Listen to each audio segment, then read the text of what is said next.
Guys, linis tayo. Nakabit na ang mga kortina. Ang cover na lang ng sopa.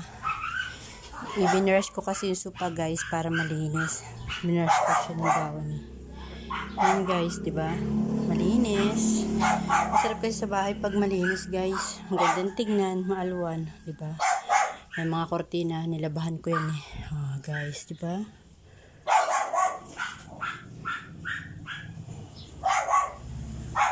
Yung kusina naman guys. Yan guys. Hindi pa ako nakalinis sa kusina guys. Yan pa, maglinis pa lang guys. Sarap pag bahay malinis guys, di ba?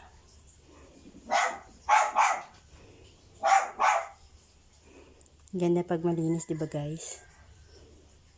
Yan guys, malinis na. Yung kusina na lang guys. Ito, nakabitan ko na rin dyan ng kortina sa kusina.